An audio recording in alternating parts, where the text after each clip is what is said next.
afternoon.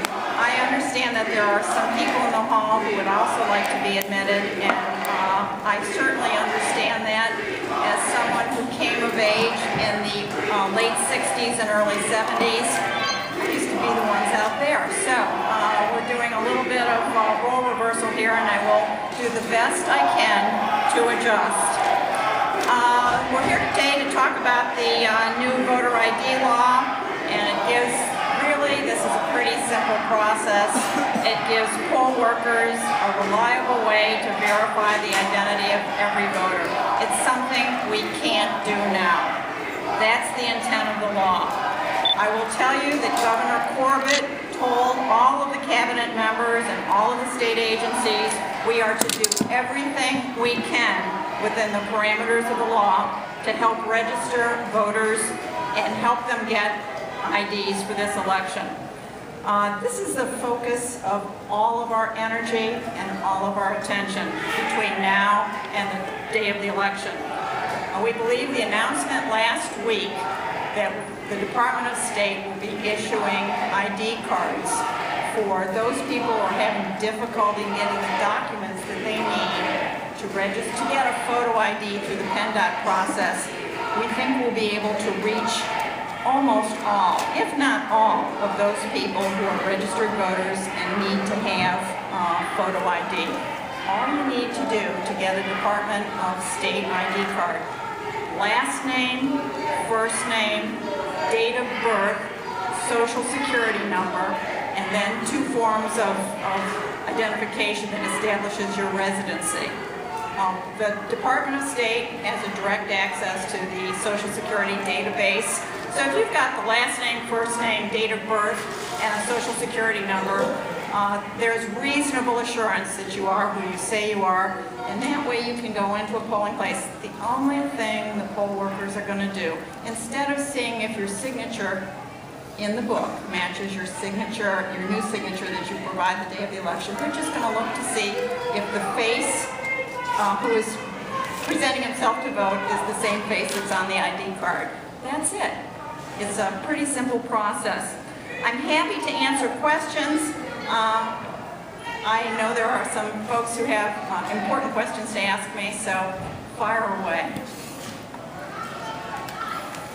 Oh, come on.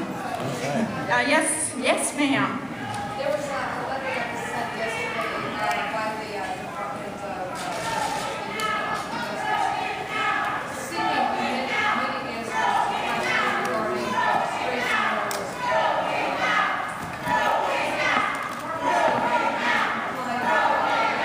In your case, does it indicate to you that the law is on shaky?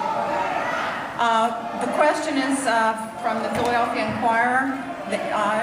Angela would like to know if we received a letter from the Department of Justice. We did. It asked for information about our database, our Pennsylvania Registered Voter Database, and the Pennsylvania Driver's License Database.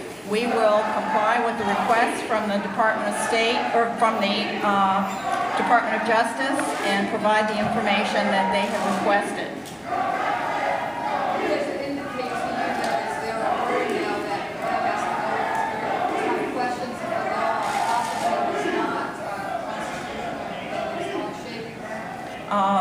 The state of Pennsylvania believes that the law passed by the General Assembly is valid and will sustain any kind of a test.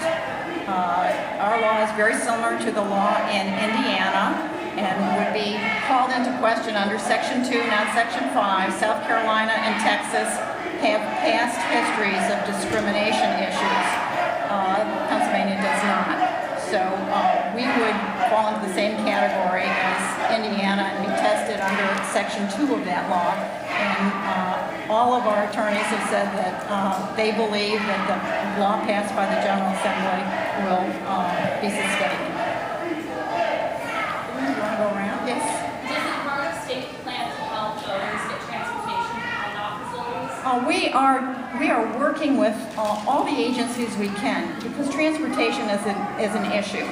I would hope that some of the people who are outside would go home from this rally, because because they are committed to making sure that we have fair and honest elections here in Pennsylvania. Focus that energy. Go home and find 5 people who need transportation to a PennDOT driver ID center and take those people to get photo IDs. Yes, sir. Is the fact that you relax the rules to get a voter ID, is that evidence that the voter ID does in fact have a burden on somebody in the state? We are completely in compliance with the law passed by the General Assembly. In Pennsylvania, we are using PennDOT drivers licensing centers, and we're using PennDOT rules for issuing photo identification. These will not be PennDOT photo IDs. You, for instance, will not be able to use your Department of State driver's license for other requirements for photo ID. Your Department of State photo ID will have a clear strip across it that says, for voting purposes only. So if you want to go into CVS and buy allergy medicine over the counter, that card won't work. It will only work for voter ID, and we think that by providing a driver's license, first name, last name, driver's license, social security number, and proof of residence, we have met the requirements set forth by the law. So this is an admission that the law as it stands is already difficult for some voters? Certainly, I would say we have identified specifically the problem of out-of-state residents who are having trouble getting birth certificates from other states and other countries for that matter. The birth certificate issue is a tough hurdle.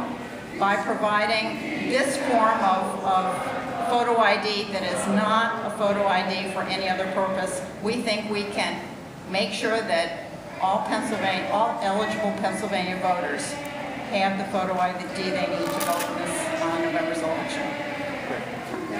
Great. I want to go to the left. Yes, ma'am. This law,